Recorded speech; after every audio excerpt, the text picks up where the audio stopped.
Bagian satu, bagian sedapatnya dulu. Bismillahirrahmanirrahim. Assalamualaikum warahmatullahi wabarakatuh. Simak aja dah, cuman ada 4 itu, 5 menit. Alhamdulillahirabbil alamin. Allahumma shalli ala Muhammad wa ala ali Muhammad. Rabbi israh li sadri wa yassir li amri wa hlul 'uqdatam min lisani yafqahu qawli wa saddid lisani wahdi qalbi bihaqqi rasulika wa nabiyyika Muhammadin sallallahu alaihi wasallam. Amma ba'du. Al mukarramun, segenap bapak-bapak, ibu saudara sekalian yang jamaah majelis taklim Jami Masjid Jami Ar-Rahman, yang insyaallah kita sama-sama dirahmati oleh Allah Subhanahu wa taala. Alhamdulillah, kita teruskan setiap rutinitas kita setiap Senin malam Selasa menunggu datangnya waktu Isya. Mudah-mudahan dihitung pahala oleh Allah Subhanahu wa taala dan juga dijadikan sumber keberkahan bagi hidup dan kehidupan kita oleh Allah Subhanahu wa taala. Hari ini kita semua akan baca kitab Irsyadul Anam. Irsyadul Anam ini adalah juga karangan Sayyid Utsman bin Agil bin Yahya Alawi, yang isinya adalah lebih spesifik kepada fikih, ya, spesifik kepada fikih. Tetap bahasanya bahasa di sini pegon Melayu, ya. Bismillahirrahmanirrahim, halaman 2. Jadi untuk yang lain, karena ini sisa dari tempat saya yang lain ngajar, ada sisa kebetulan 5 di rumah, saya bawa aja ke sini dah. Gitu. Yang lain mohon maaf, kalau memang nanti diperlukan silakan dicari di toko kitab yang diketahui atau bisa lewat saya juga insya Allah. Kalau mau dipesan nanti ada yang koordinir deh, DKM atau majelis. Bismillahirrahmanirrahim. Alhamdulillahirabbil alamin. Segala puji bagi Tuhan seru sekalian alam, dan sholawat yang akmal dan sejahtera yang sempurna bagi junjungan kita Nabi Muhammad sallallahu alaihi wasallam dan atas keluarganya dan sekalian sahabatnya. Wa ba'du, kemudian daripada itu, maka ini kitab bernama Irsyadul Anam fi Tarjamah Arkanul Islam. Artinya pertunjukan kebajikan kepada makhluk di dalam perihal memaknakan rukun-rukun Islam, bermula barang yang ada tersebut di dalam ini kitab, maka sekaliannya itu tersalin daripada kitab-kitab fikih bahasa Arab yang mu'tamad. Yang mu'tamad itu artinya yang sudah dilegalitaskan oleh para ulama fikih. Disalin dengan bahasa Melayu Jakarta dengan tiada disebut lafaz Arabnya lagi, melainkan jika ada seumpama doa maka disebut lafaz Arabnya dengan pakai gantung logot, ya. Jadi di sini nanti ada doanya, ada rukun-rukunnya, dan kalau doa-doanya dicantumin tuh tulisan Arabnya dengan disertakan arti gantung, digantung lugot, artinya itu gantung Melayu. Lugot karena boleh menjadi mudah dipelajarkannya oleh orang-orang yang baru belajar. Pasal bermula wajib atas tiap-tiap mukallaf, ya ini akil balik, ya. Ini udah masuk pasal. Ini kitab beda sama Minhajul Istiqomah, ini pengembangannya. Jadi lebih mengarah, lebih spesifik kepada fikihnya. Kalau Minhajul Istiqomah itu lebih mengarah kepada usul fikihnya, dasarnya. Kalau ini sudah fikih ibadahnya, gitu. Ini fikih ibadahnya. Belajar pasal bermula wajib atas tiap-tiap mukallaf, ya ini akil balik, bahwa ia menuntut ilmu segala pekerjaan agama yang wajib atasnya. Demikian pula wajib atas seumpama bapak atau suami, bahwa ia mengajarkan yang demikian itu akan anak-anaknya atau istrinya. Nah, Utsman atau Rasulullah dinukil ini dari hadis baginda Rasul Shallallahu Alaihi Wasallam, bagi setiap anak yang sudah akil balik, sesuai sabda baginda Rasul Shallallahu Alaihi Wasallam, talabul ilmi fardhatun ala kulli muslimin wal muslimatin. Wajib hukumnya nuntut ilmu, terutama ilmu ilmu hal itu yang kemarin saya jelaskan adalah ilmu yang bersangkutan dengan ibadah, ya, terutama ngerjain sholat 5 waktu. Dan juga apa bagi kewajiban seorang suami, jangan lalai. Suami punya kewajiban mengajarkan istrinya pengetahuan ilmu agama, terutama ilmu fikih. Nanti dijelaskan di sini, jika nantinya suami tidak mampu untuk mengajarkan, itu dititip di majelis taklim. Adapun jikalau keduanya itu tidak boleh mengajarkan mereka itu, jika suami nggak boleh nih, nggak bisa ngajarinnya, mengerjakannya pun perempuan, melainkan mengerjakan mereka itu, maka wajib menyerahkan kepada yang mengajar. Tuh, kalau kita ngerasa nggak mampu, nggak punya ilmunya, malu daripada ditanya sama bini duluan, mendingan kita suruh ngaji. Karena istri bagaimana izin suami, sekalipun untuk ngaji. Makanya afdol, keutamaan yang paling utama, kewajiban itu ada di tangan suami. Kalau suaminya bisa ngajarin istrinya, itu afdol, paling utama itu dah. Tentang ilmu haid, ilmu mandi hadas, itu bagi laki-laki tuh mesti mengetahui, itu bisa mengajarkan semestinya. Karena kalau di pengajian dikhawatirkan itu menjadi hal yang tabu, dia malu untuk nanyanya. Kalau sama suami kan enggak. Jadi ini punya kewajiban. Kalau memang dirasa tidak mampu, si suami juga masih belajar, maka wajib digiring ke majelis taklim. Diajak ke majelis taklim atau diserahkan kepada orang yang alim. Ya. Adapun jikalau yang belajar itu perempuan, maka yang mengajarkannya pun perempuan. Ini bicara afdol, bicara utama. Afdolnya majelis taklim kaum perempuan, guru tetapnya perempuan.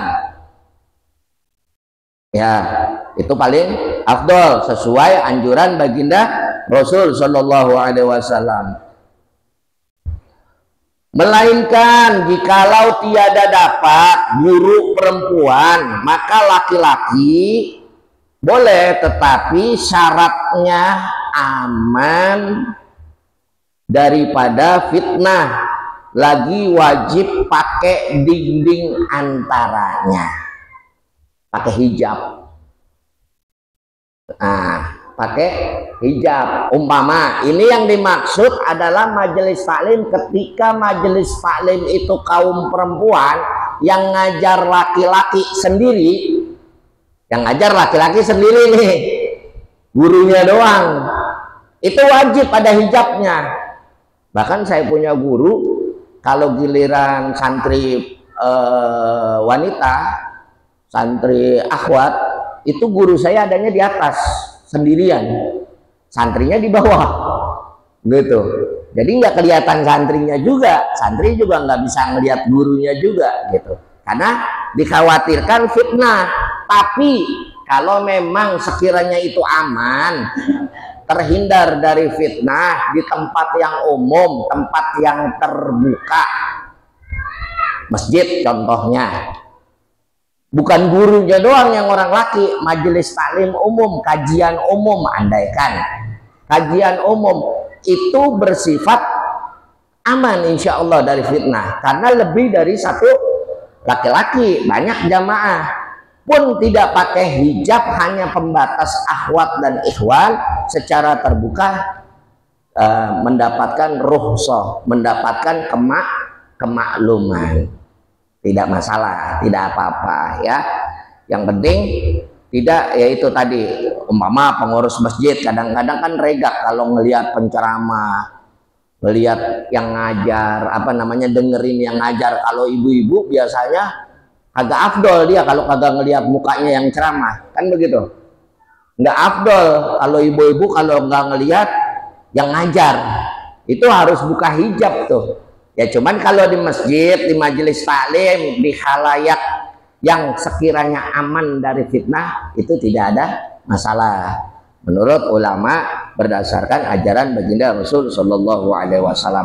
Namun yang tadi yang perlu kita tekankan, jika lebih banyak perempuan atau laki-lakinya cuma seorang atau laki-lakinya cuma 3 orang, andaikan majelis taklim perempuan, laki-lakinya, udah gitu majelis taklimnya pribadi, bukan yang jami, bukan di masjid jami atau bukan di musola, di rumah, andaikan di rumah, entah si guru yang datengin jamaah ke rumah, entah jamaah yang datengin guru ke rumahnya guru, itu wajib tuh, ada pembatas tuh kalau memang yang ngajarnya laki-laki.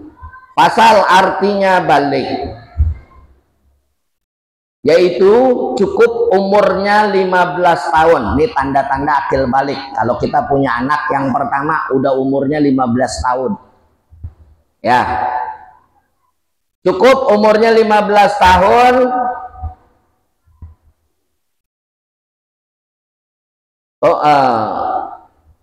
Komariah. Komariah. 15 tahun komariah itu berarti hitungan bulan. Komariah yakni dengan hitungan bulan-bulan Islam. Nah, patokannya 15 tahun. Kalau orang sekarang kayaknya tanggal lahir anak apalan Masehinya daripada Hijriyahnya. Ya. Kayaknya hampir jarang orang tua sekarang yang ingat anak lo lahir bulan apa? Januari. Januari itu bulan Islamnya bulan apa? Nggak tahu. Tahun sekian gitu kan. Tahunnya tahun Masehi itu. Bulannya pun harusnya kita berimbang Pak sebagai muslim.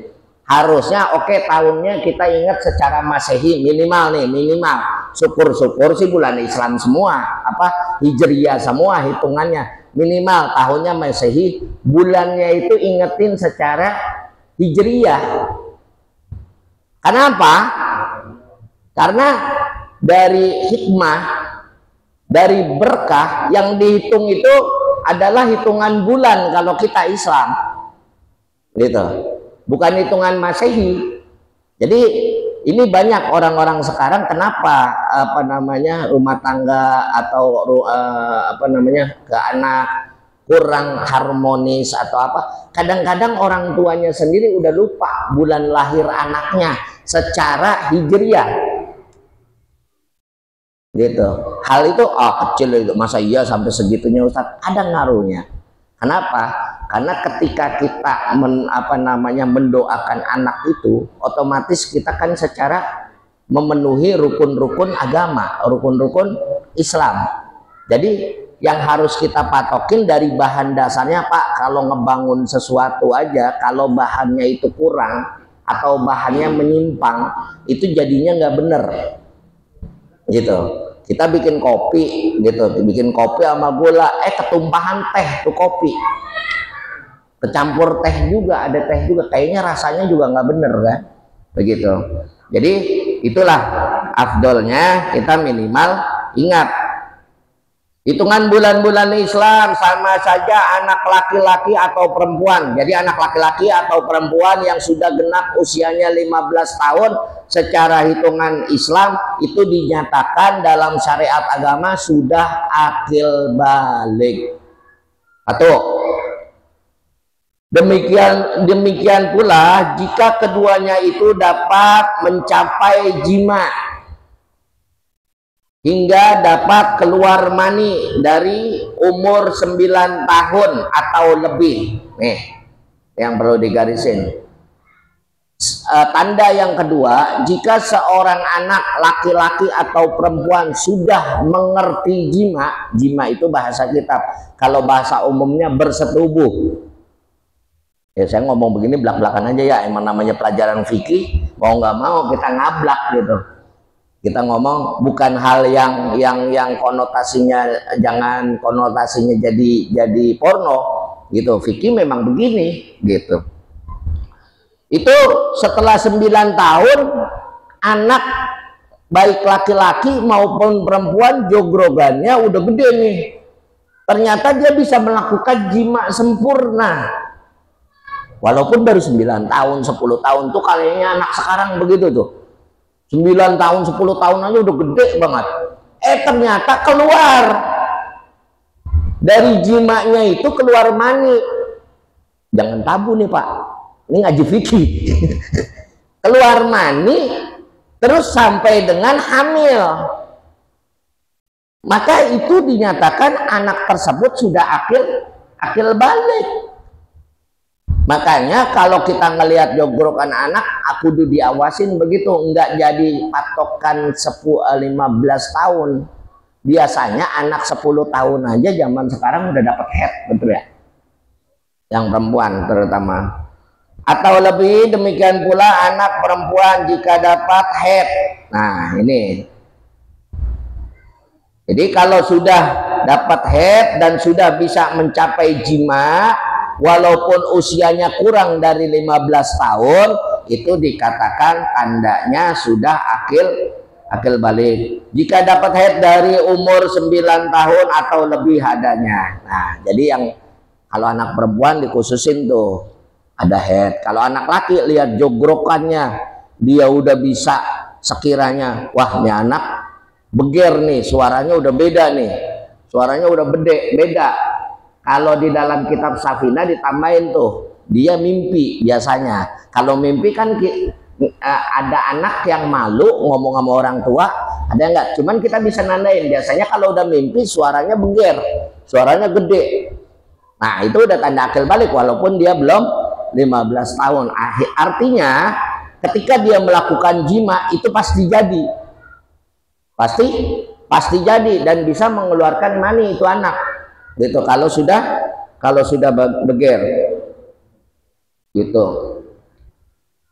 Pasal bermula nikmat Tuhan yang amat besar kepada hambanya, yaitu nikmat Islam dan nikmat iman, sebab amalan-amalan keduanya itu menjadi lantaran pada masuk surga dan selamat daripada api neraka. Jadi di sini kalau kita amati, inna min na'imid dunya yakfikal islamu ni'matan. Sesungguhnya dari banyaknya nikmat, kita melek mata, kita ngelihat apapun, kita mendengar apapun, kita merasakan apapun, itu tidak bisa mengantarkan kita ke surganya Allah Subhanahu wa ta'ala. Tapi karena kita orang Islam, kita melihat makanan, kita memuji Allah, subhanallah, alhamdulillah, Allahu akbar, kita bertasbih, terus kita makan ada doanya, menjadikan keberkahan, menjadi Allah ridho. Karena kita beragama Islam, kegiatan rutinitas duniawi kita disertakan dengan syariat agama Islam berdasarkan iman kita kepada Allah dan Rasulullah. Ini yang mencapai keridhaan Allah hingga akhirnya Allah hadiahkan surga buat kita. Beda sama orang yang lain. Orang yang lain makannya sama sama kita, minumnya sama sama kita, tapi kalau dia tidak beragama Islam, ya hanya sampai kotoran, hanya sampai kenyang di dunia. Kalau orang Islam ngapa-ngapain, halia keduniaannya diniatin, diibadahin, dibaca doa ketika mengerjakan, walaupun kerja banting tulang, peras keringat dari pagi ke malam, dari malam ke pagi, buat nafkahin keluarga, anak istri, dia mati di dalam pekerjaannya. Ketika dia baca keluar dari rumah, bismillah, amantu billah, tawakkaltu ala Allah, la haula wa la quwata illa billahil aliyyil azim. Di hatinya dia niat, ya Allah, saya menjemput rezeki untuk menutupi kewajiban saya atas orang-orang yang saya tanggung. Di tengah jalan dia meninggal, insya Allah syahid. Tuh enaknya orang Islam.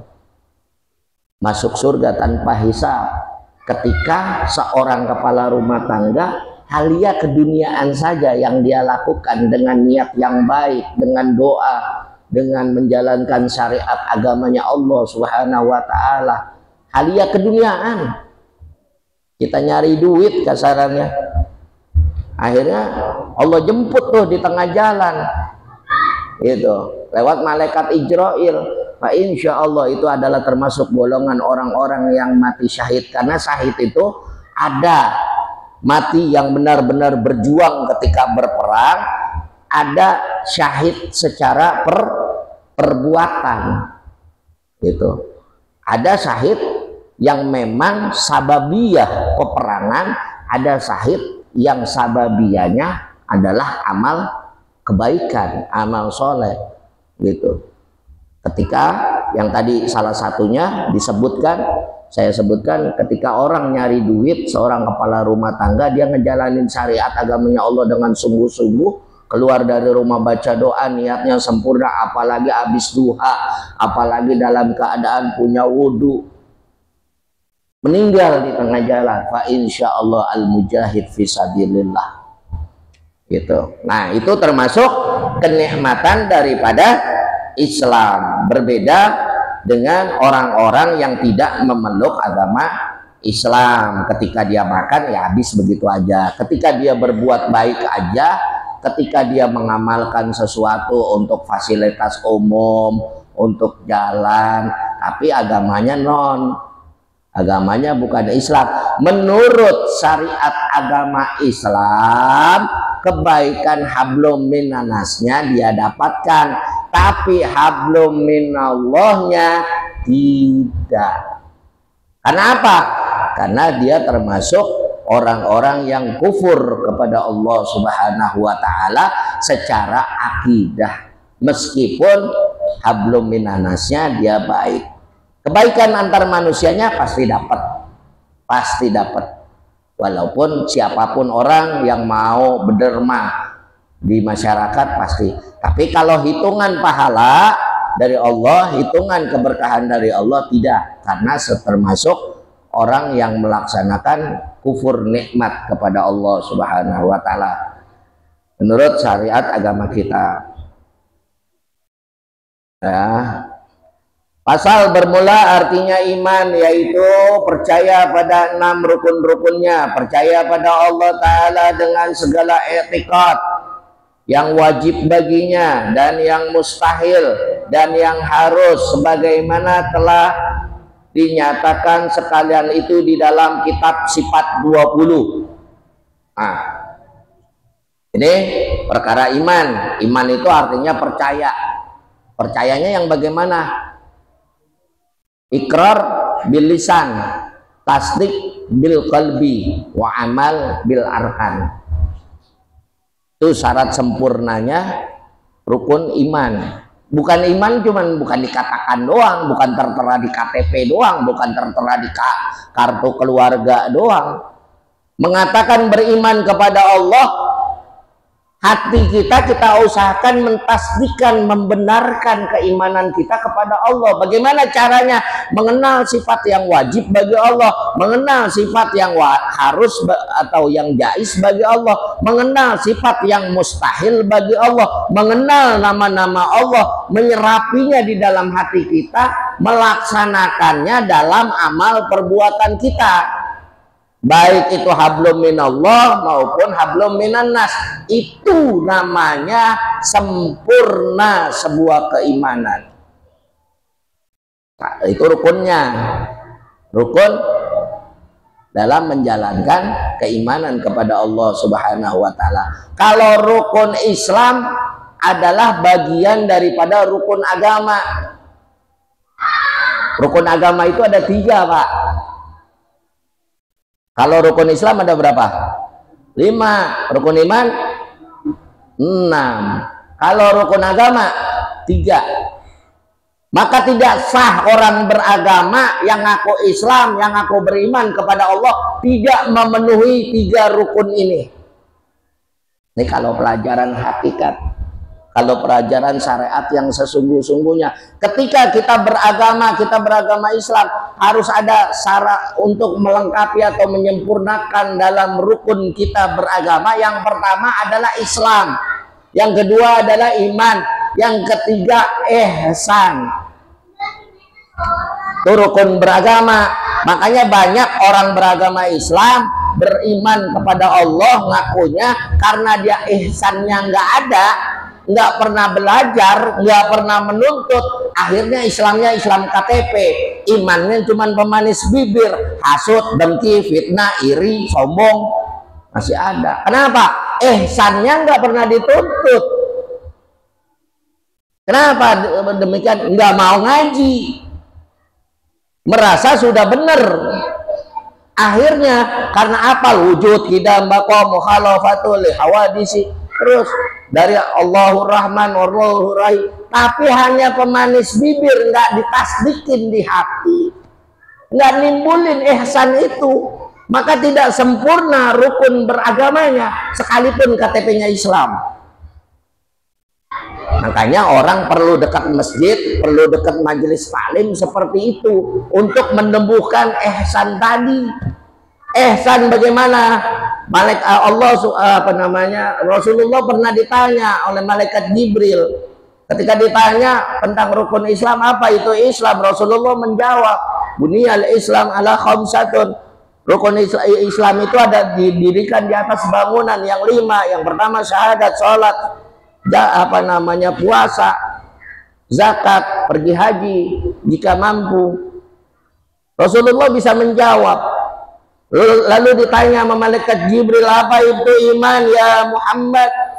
Rasulullah menjawab, iman itu terdiri dari 6 rukun. Percaya kepada Allah, percaya kepada para malaikat, percaya pada nabi, percaya kepada kitab Allah, percaya pada hari akhir, percaya kepada qada dan qadarnya Allah. Sering saya katakan di rukun yang ke-6 aja kita sering meleset, Pak. Kita sering meleset, hati kita, jiwa kita sering meleset di rukun iman yang ke-6. Percaya, yakin, qada dan qadarnya Allah. Kita sering mengeluh ketika Allah berikan qada dan qadar kita yang tidak baik menurut kita. Benar benar. Gitu. Nah, kalau ihsan, Rasulullah berkata kepada malaikat Jibril, wahai Jibril, sesungguhnya yang ditanya tidak lebih tahu daripada yang menanya. Lalu Jibril mengajarkan kepada Rasulullah tentang ihsan, bahwasanya ihsan itu adalah ketika engkau melaksanakan rukun iman dan rukun Islam seolah-olah engkau melihat Allah Subhanahu wa taala. Jika jasadmu tidak mampu, tidak kuat untuk melihat Allah Subhanahu wa taala, maka yakini dirimu bahwa Allah selalu melihat kita. Oh, baru sempurna. Kita kadang-kadang ngomong A, B, C, D, ketika kita lain pihak, lain waktu, kita berbeda lagi, melenceng lagi, ihsan kita gugur gitu.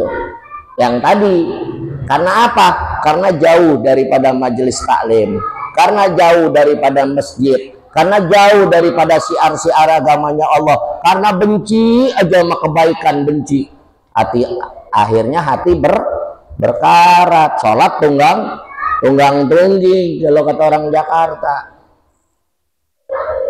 Kenapa? Karena rukun agamanya nggak disempurnain. Udah tahu manusia makhluk paling lemah. Kita selalu bisa baca la haula wala quwata illa billahil aliyyil azim. Tapi kita merasa hebat. Tapi sering kita lupa. Kita ini makhluk yang lemah. Bacaan mah kita baca sampai memeniran. Ngerti orang sini memeniran, sampai bubusah tuh mulut. Tapi kita sering ingkar, kita sering lupa di luar itu. Kenapa? Makanya ketika kita masuk ke masjid, kita masuk ke musola, kenapa sih Rasulullah selalu mengajarkan dengan sunnahnya sallallahu ala sayyidina Muhammad wa ala ali Muhammad, Allahumma ftahli abwaba rahmatik.